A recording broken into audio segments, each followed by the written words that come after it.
get this started, but good evening, everyone, and welcome. This is our first speaker series of 2022. We sort of imagined in May and June when we kicked this series off that there might be one or two, and then we would be jumping right back into in-person workshops, and the Zoom things might be a thing of the past. But nevertheless, we've had a great number of really fascinating topics over the last 18 months. And it's been a great way to engage the community as best we can and have some discussions around food systems, land use, food waste, farmers markets, all kinds of stuff. So we're very pleased tonight to have Andrew Peterson here with us to talk about groundwater licensing. As you may or may not know, water has been a big issue on the Sunshine Coast, both from 4 or 5 months ago when there was not enough to a month and a half ago when there was too much, and everything in between. So I think that the topic is very timely as people start to look ahead to the sustainability of water on the coast. So thanks for making the time, Andrew, and I'll turn it over to you. So I'll give a little bit of background about myself. I first worked on the irrigation industry for 20 years, selling irrigation systems and designing them. And then I joined the province in 2006. I do have a family farm. My background is actually that farm. That's where I'm from. That's up in the Hazelton. So I'll actually use our place as an example tonight so I don't pick on any individual person. So the reason we wanted to get together with you tonight was to talk about groundwater. And there is a deadline coming up very shortly that is very, very important to agriculture. And we want to make sure as many people as possible know about this. Our role as a ministry is more about, knowledge and sharing and informing people of a requirement. We do not hold the law. Other ministries make the law, and then we have to work within that law. So we try to help them shape the law. It sometimes doesn't always make a difference, but we try. So here I'm talking about existing use groundwater tonight. So I'd like to kind of start out just talking about agriculture and water in general. And, I gotta roll that guy. So agriculture, of course, requires water, right? We need it for our livestock, we need it to irrigate crops and a few other purposes, but those are some of the big ones. And how do we value that water, right? So I always like to ask people, well, how would your operation be if you didn't have that water? Would you still be fine?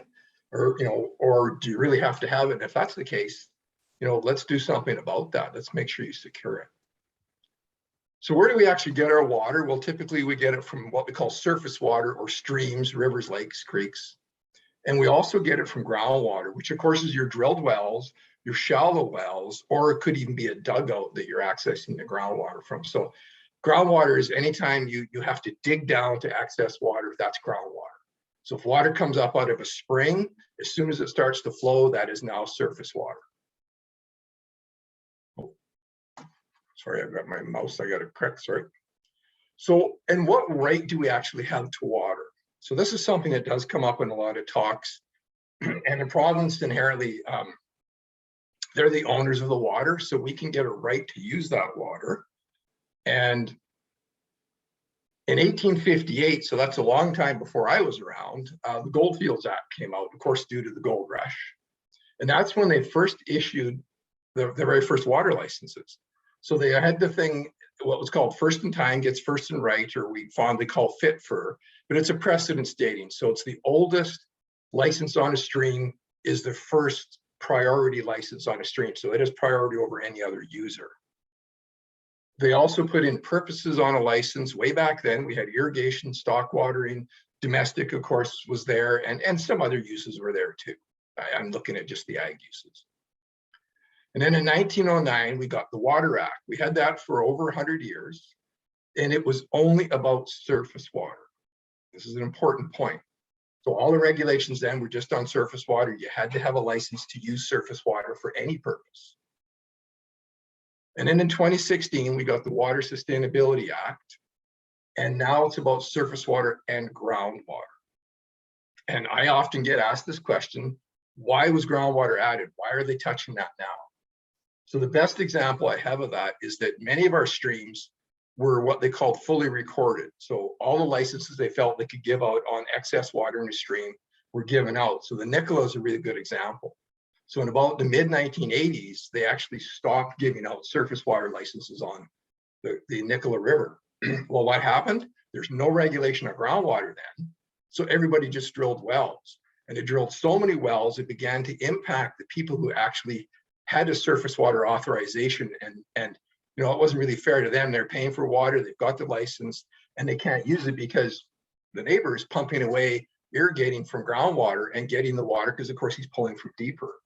So the province said we have to do something about this. So that's why they added groundwater into the Water Sustainability Act.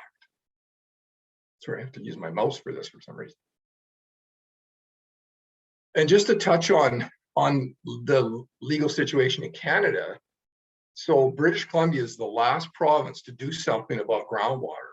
We're often compared to Alberta. I hear it all the time from the ranching sector and from other sectors, from dairy. You know, look what they do in Alberta. Why don't you do that for us? Well, look at the map. Alberta brought in groundwater legislation in 1962. You know, the other provinces were the same or even earlier, some of them. So we're really behind the 8 ball in doing something about groundwater in this province. So what does a water license have in it? So they call it the elements of an authorization, but what's inside of a water license? So there's that precedent state, that fit for dating, right? So when you first started using the water, there's going to be a water purpose or purposes. So you can, a single license can have more than one purpose. It can have an irrigation purpose and it can have a stock watering purpose. You're going to have a quantity for each of those purposes. So the irrigation is going to be very large, and then the stock water is going to be very small. It is attached to the land, and we feel that's a very important point behind a water license. So that if you go and sell your property, the water stays with the land. You have to go buy another piece of property. Hopefully it has a water license, or you'd apply and get a different one. You can't take that water with you. So it's attached to the land. It's an important point. There'll be terms and conditions on a license. That'll be, when can I start irrigating and when do I have to stop irrigating? If you have storage, when can you begin to fill your storage? When would you stop filling your storage? And there could be other conditions on a license. And of course, there's an annual fee. And there's an annual fee per purpose. So if you have stock watering and irrigation on your license, you'll pay for each. The minimum fee is $50 per year for a purpose. And the amount of water that is, so for stock watering, that would service several thousand, like at least 2,000 head of beef cattle. From an irrigation standpoint, the minimum fee in the coast where you're at would irrigate about 40 acres. So it's not a large cost, and it's not meant to be a cost. It is a fee, right? It's a fee for doing administration. Oh, and I just wanted to show you the license I had on the side there. It's the oldest one I've found in the province. It's from the 24th of November from 1859. So water licensing is not a new thing by any means. It's the groundwater portion that's new. So the Water Sustainability Act came out on February 29th, 2016. Again, as I said, they added groundwater. There's a bunch of other things they brought in. They had a lot of other kind of things around water. They decided they put it under the same act because they used to have, you know, a Fish Protection Act. They used to have, you know, groundwater protection regulations. They just brought it all into the one act, so it was a bit actually simpler for the province to operate. So producers are required to license their agricultural use. So irrigation, stock water, maybe processing water if you're a plant making, canning or something. If you're using that groundwater before the Water Sustainability Act came into power, that's the water that's called existing use groundwater. You couldn't get an authorization in the past, so they're giving us a chance to apply and get recognition for that use when we couldn't get an couldn't get a license for it. So what is that existing use groundwater? It's used before the Water Sustainability Act came in. As I said, you could not get a groundwater license prior to then, right? So they've created that transition period. So we've had 6 years to get a license in on that prior use before there. So they are giving us an opportunity for that recognition. And you will get a precedent stating with that. So if you apply before the application deadline of March 1st, 2022, which is, 49 days away now, there's no application fee. It's a couple $100 at least. It could be up to $1,000 for a big application. You'll get those historic rights, the fit for dating. And the really big thing is there's less scrutiny on that application. So if you apply for a brand new license, you're going to have to answer a lot more questions. And you might even have to do a study on the groundwater well if the water's even there to get a license for it. So now is the best opportunity to get that water licensed with a lot less cost. And the reason they allowed this because that impact was already there, right? So the water was already drawn, the impact of the stream was there, because a lot of this goes back to fish flow requirements. Well, we know the impact is there, so they've included that in the flows. So the agricultural applications that have come in so far, kind of toward the end of 2021, we've had around 1,300 irrigation applications come in, around 1,100 stockwater applications come in, and about 250 of those actually had both irrigation and livestock on them. So around a total of around 2,400 applications to come through the door. It's probably higher now because people are really starting to apply because of the deadline, right? Nothing to get people moving than a deadline, right? And the approvals are improving. People used to complain a lot that it was taking a really long time to get a license, and it is. But those existing use ones, they knew people would get them, so they were more concerned about getting people applying than they were about getting the license completed and returned to people.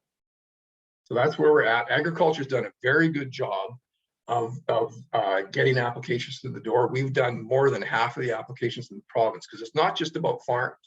Everyone who uses groundwater for commercial purpose has to apply and get a license. So all your commercial users, your municipalities, your parks, right? Anyone else. So it's not just a farm thing. So I always like to clarify that. So what I'm really here to talk about is what do you need to get together and do to actually apply for this license?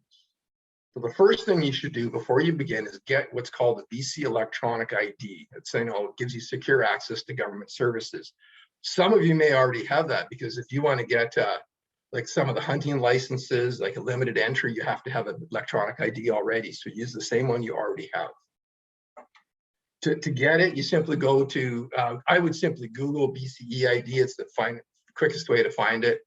But if you register for one now, make sure you get a basic BC ID because it's kind of instant. It's like going online and buying clothing from somewhere. You have to create a little ID and it happens instantly.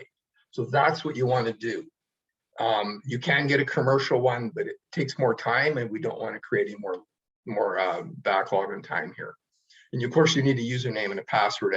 I wrote that down because I've had people, we've asked people to do this before where we've done some presentations and actually did some right in-house applications, and people would go in and create a username and password the night before and arrive the next day and have forgotten their password. So they had to reapply and do it over. And so make sure you write those things down, right, in your secret book. So the required information to complete an application, I try to get this all on one page to talk about what you need. And it's much simplified when they first began. So 6 years ago, when they first started this, the application process was basically the same as it was for a brand new license. So they asked a lot of questions that you didn't need to answer because, everything was in place already. All your equipment was there. There was no additional authorizations required. So we've really simplified it. Our ministry worked very hard with the environment and with Forestry, Lands, Natural Resources, who operates the law, to simplify the application as much as possible. And I feel now that it's down to the point where there's really nothing left they can't really take out. It's basically who are you and what are you doing with the water? So the first thing you have to have, of course, is who are you, your name, your contact information, and your property information. The best place to have all that is, of course, from your BC assessment notice, which I think we just all got in the last few days. And yeah, so to touch on that, I'll touch on that a bit more later. You'll need to have a water use purpose and a volume estimation. So we have created a tool called the BC Agricultural Water Calculator. I'm going to go through that to show you how you figure that out.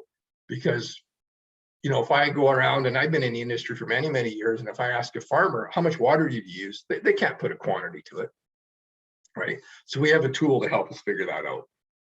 You'll need a site map, like a drawing of basically where you're using the water on your property and maybe where the well is, right? And there's a requirement and a legal requirement for that, and I'll touch on that in a little bit. And you'll need your history and proof of your water use, because if we're going to give you as a province a precedence dating, we kind of need to know when did you start using that water to create that date. So that's why they ask for that. And again, the best way to get that information is if you have the well construction report from when the well went in. And it might be registered with the province or it might not. And we'll talk about options around that if there's no information available. So most of this information was required in the Old Water Act, other than proof of use, because in the Old Water Act, it was only surface water and you applied always for a new use, okay? So in here, we got it simply, there's the, here's the pump, the point of diversion is here on the North Thompson River. There's a main line coming down and it splits in both directions. There's a water trough here and the irrigation is all inside of this dark, outlined area. That's how simple a map can be. There's another example of this. It's on the South Thompson River. There's a pump here. I'm in Kamloops, so I'm using those examples. There's a main line that crosses under the highway and it goes and it splits, goes along the base of the field and splits up and feeds the irrigation system. So the maps don't have to be real complicated. They can be pretty simple and they will accept a hand-drawn map. So applicant information. So the applicant's, this is kind of important. The applicant's name kind of needs to match the property owner's name. So if you apply and the neighbor on the property isn't the same as the person that applies, they're going to have a bunch of questions. So try to make sure that matches. That's a copy of my assessment. I just actually took a picture of it there for the property I own, or we own as a family, so I could show kind of the current assessment, what it looks like. So right here, you've got your actual, there's a PID number on here, which is right here, that's a PIN number, my apologies. You've got here's your PID here, you need to enter that on the application. And then of course, you're gonna enter your district lot number and things like that. Pretty standard request from the province for any application on land. If there's more than one individual that's the owner of the land, you do need to apply as co-applicants, and it's the same process. You can't sell a land unless all the owners agree. That's just simply a legal requirement on, it's not just a water thing, it's on any application. If you do have a co-owner, the system will actually generate a co-owner consent form and you just email it to the other owners and they just simply agree and it goes back to the province and the province will let you know they've received that. You can do it by a handwritten letter also. If you do use an agent, so if you hire someone to do this for you, they should know this. They have to provide a letter of agency that goes into your application. That way you just can't have anybody going out and having fun and applying for a whole bunch of water licenses for people just to be annoying, so that it prevents that. So this is an actual picture right out of the application. So it says add a purpose. So if it's for irrigation, you would go down, there's a drop-down menu. You would click here and you'd pick irrigation. And then actually there's sub-purposes for irrigation. The main first one is simply irrigation for typically private properties. And the second one is if they're an irrigation purveyor, like an irrigation district. So there's a lot of those in Kelowna. If they were doing something, they would apply as a district. That's the only difference there. I've highlighted with a red line here the things you have to do in an application. If you look really hard, you can see there's a little red star here. That's what you have to fill out when you do the application, or it won't say it's complete.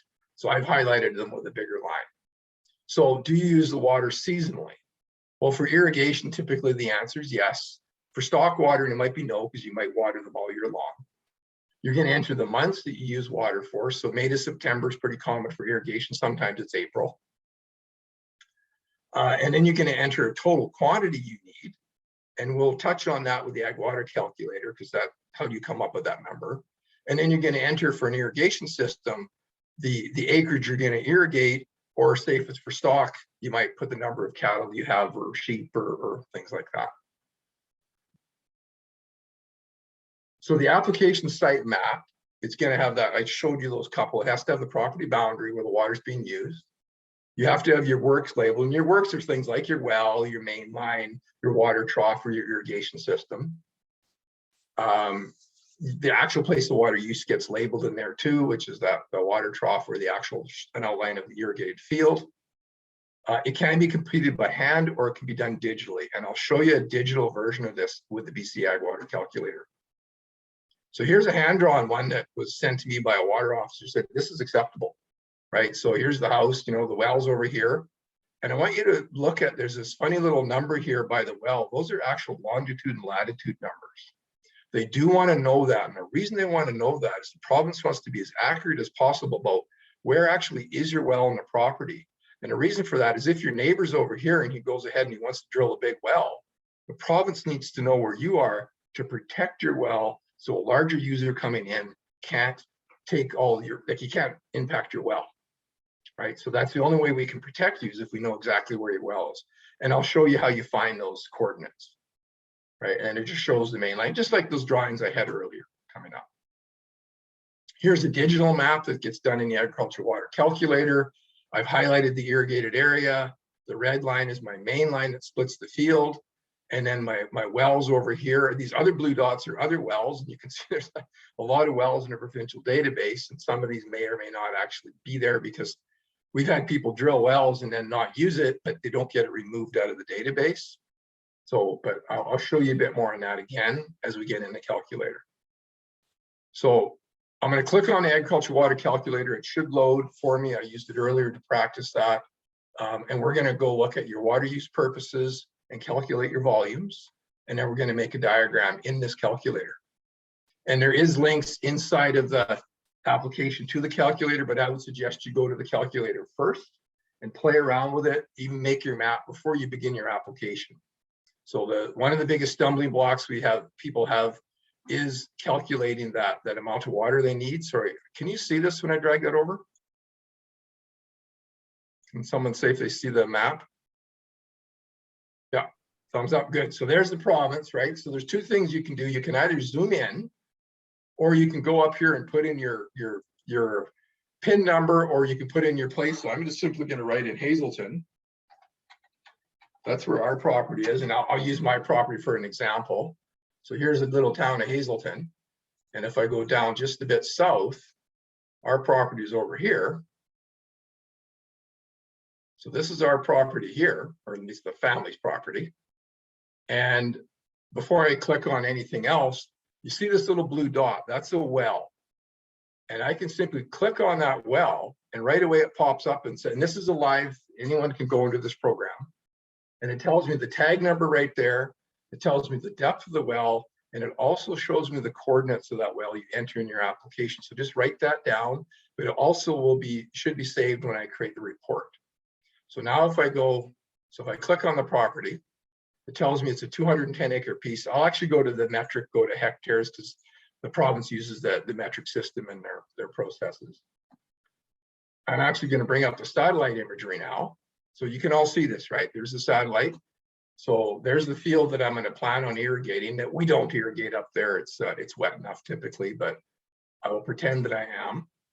So then I can go over to make a diagram. And then if I just scroll down to the irrigated area box, I can simply box out the area that I'm going to irrigate, or am irrigating, I should say, for the process. And then it closes it. When you go back to the beginning, it closes the box. And then I'll turn that into hectares. So I'm irrigating 9.5 hectares, and I'll just give it a name. I'll call it the hayfield, or just hay. And one thing I like about this program is, I just closed that. Oops, how big was that? If I just go click it again, it tells me the information. So it's 9.5 hectares. So now if I'm going to add a main line on there. Actually, let's say the well isn't here, the well's out a little bit. So I'm going to actually move the well, and I'm going to say the well's actually over here. So now I can actually go here and call it my irrigation well. And I'm going to just give it a depth of say 200 feet. And then now what I'm going to do is draw my main line. So this is generating the map that can be added to your application. So you just keep clicking where you want to go. And if I click there, and if I go somewhere else, it'll make it, but I just want to end it. So you just click again, and it ended that little drawing I was doing. So now call this the main line. I close it. So there is my little tiny irrigation system. Here's my irrigated area. There's where my well is, which would have the pump in it. And then here is the main line. So I could go in and I could say there's a pump here. It's going to be down the well. So I pretty much have to put it on top. All right, so things like that you can add. There's a few other things you could add in the whole list of things. So now I know I've got 9.5 hectares. If I go back to the irrigation tab, right now it thinks I'm irrigating all 86 hectares. I'm not. I'm going to go to 9.5. And then I'm going to stay with forage because it is actually growing forage, so forage crop.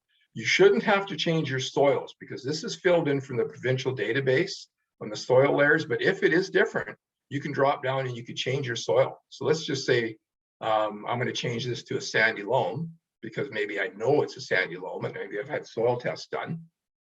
And then you can change your sprinkler system. I'm going to go to a traveling gun. That's the big, huge reel you see usually on corn with the hose that pulls out and the gun on the end. So I'm going to put one of those in, and that's what we're irrigating with.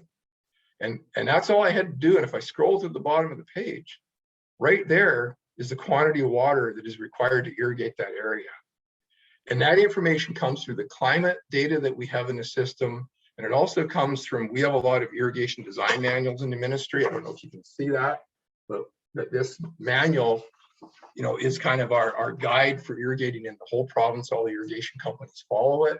And that information was used to help develop this requirement. So we know that if we use the calculator, that should be adequate water to irrigate your property, actually probably at peak demand.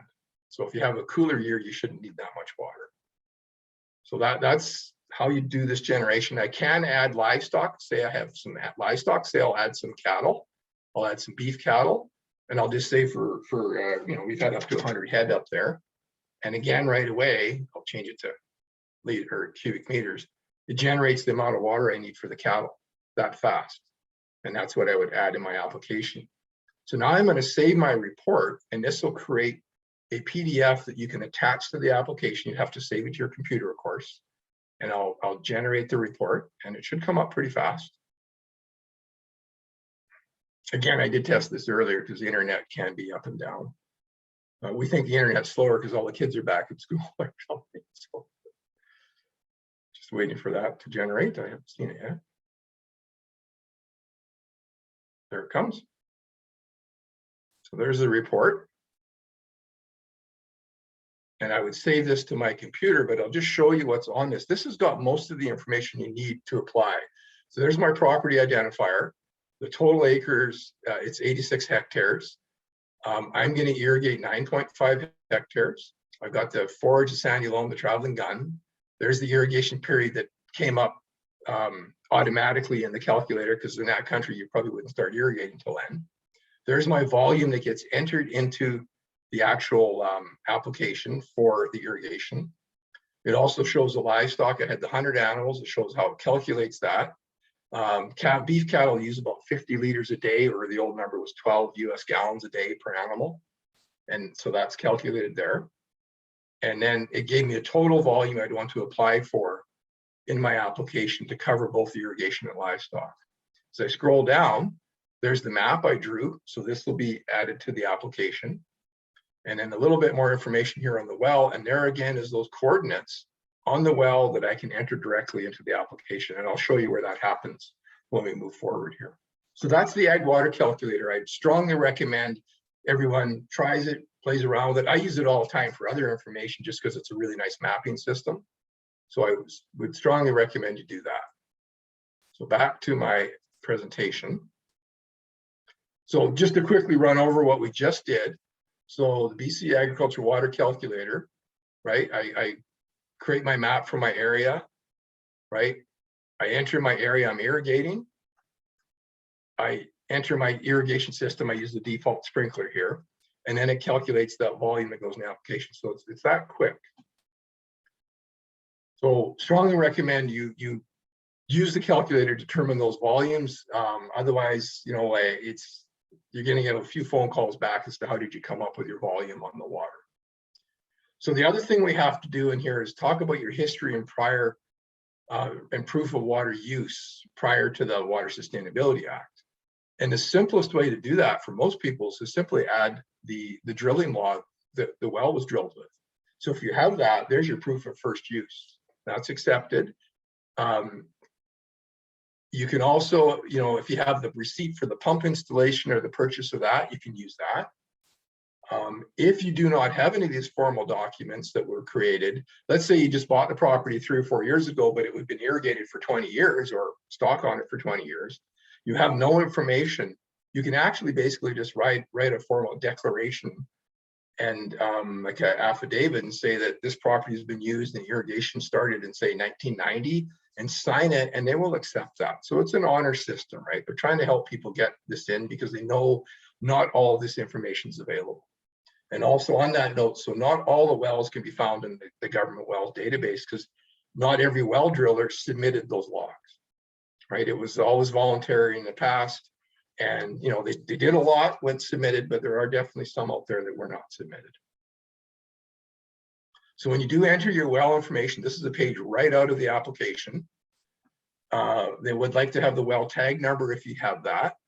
It did come up when I clicked that dot on the ag water calculator. Put in the depth of your well. They want to know your method for finding location. So you can actually just do it on Google Earth, or if you select other here, I didn't do it, you can actually type in the ag water calculator. And then you enter those coordinates right here, right? So because we're where we are in the globe, the second number is actually negative. That's just global positioning. I can't really explain why, but that's what we do. There's 2 other questions they ask. So if your well is flowing artesian, that means if your wellhead's just dumping water out the top, and there definitely those are out there, just let the province know that, yes or no, just be honest there. It's about groundwater protection. If the water is dumping out, you know, they just want to make sure no contamination gets in. If your well is in a sump or a pit, so our family well, which I did apply for, is in a sump because, you know, we're way up north where it's really cold. And it's, you know, if you have a pump house above the ground, it can still freeze if the power goes out. So if you have an underground one, they tend not to do that. So I just had to say in there, yes, we have a sump. And again, it goes down to, you know, they might ask a question, well, is there a drain in there? So if it floods, it doesn't pollute groundwater. So those are questions they're just going to ask if you answer yes, but just answer those truthfully, please. So back to the well. So this is in the ag water calculator. When I clicked that little blue dot, what popped up was the tag number, the depth of the well, the coordinates, which you can enter in your application. So I'm kind of showing you this again, just as a real quick reminder. And if you do click the well report, it'll go right into the government's well report system, and you can copy that and then add that to your application too. So a lot of this information is available online, or you can search the BC wells. But if you're in the ag water calculator, they're linked. So your well, if it's in the system, should be on the calculator. Again, the details of it works. It's really nice. A little drop-down menu comes up, and you simply just click items that you have. And it's going to say fully constructed because this system is supposed to already exist. So if you're doing a brand new application, you click it would say under construction, right? So you just click the few items you have. It's quite quick to do this page. I don't need to say more there. So this is the actual going to do the application. So once you've gathered all this information and got it together, that's when I would start to go do the application. If you go and start to do the application right away, you're going to be running all over trying to find things, and you'll probably get pretty frustrated.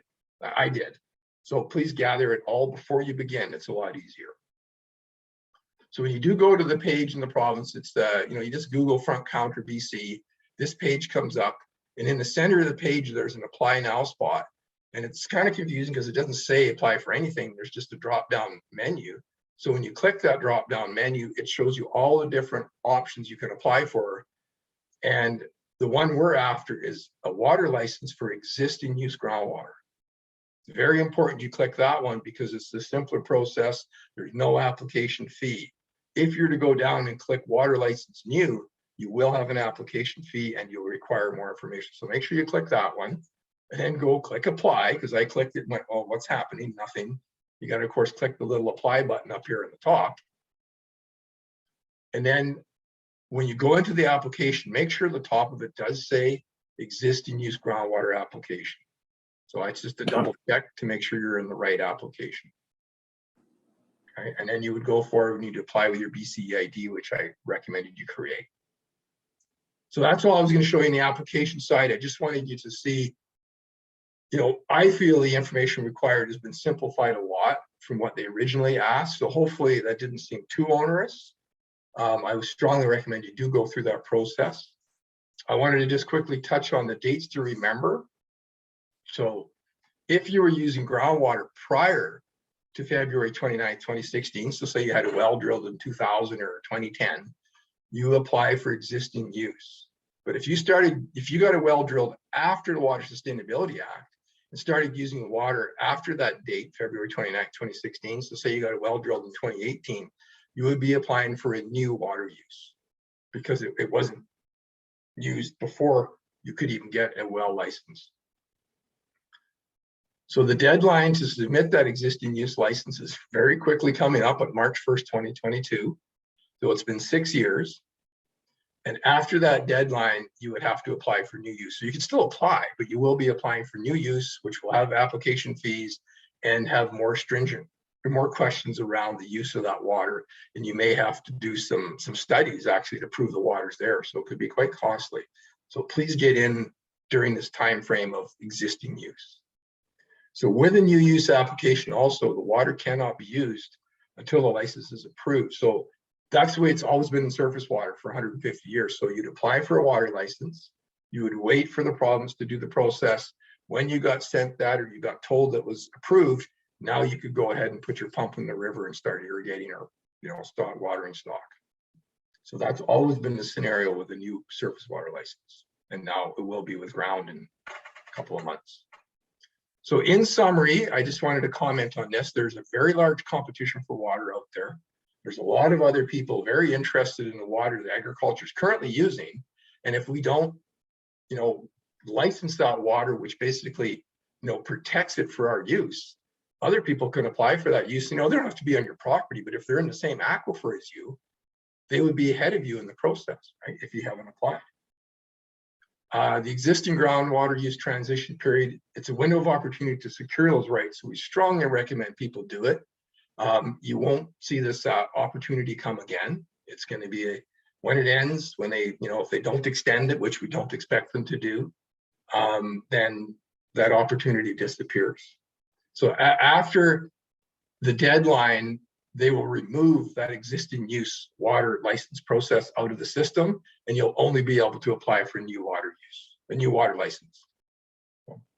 So if an application is not made, I wanted to say this one too. So if the province has to consider your water license if someone else applies near your property. So if you've gone ahead and you've gone through this process, you've got your application in, and someone else comes along and they want to put in a new well, the province has to make sure they don't impact you. So it's very important that the province knows your well is there. And if an application is not made for existing groundwater, then future application will be for a new water license with no historic recognition, which is something that's really been asked for, especially by the cattle industry. They said, give us that recognition of the use of that water for the last 30 years. So this is the opportunity to get it in.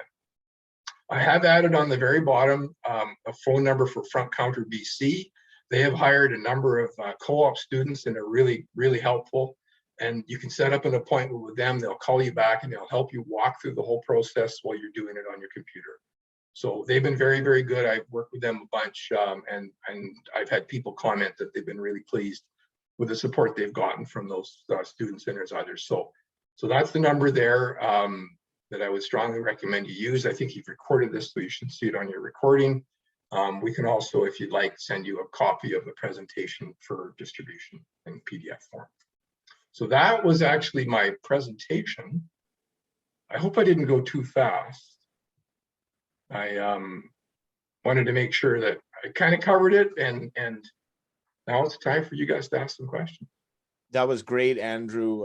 Thanks so much for sharing that. And I think the step-by-step and the screenshots and going through that whole process was certainly worth it and really laid out the clarity. So I'm going to stop our recording now. And if you want to stop your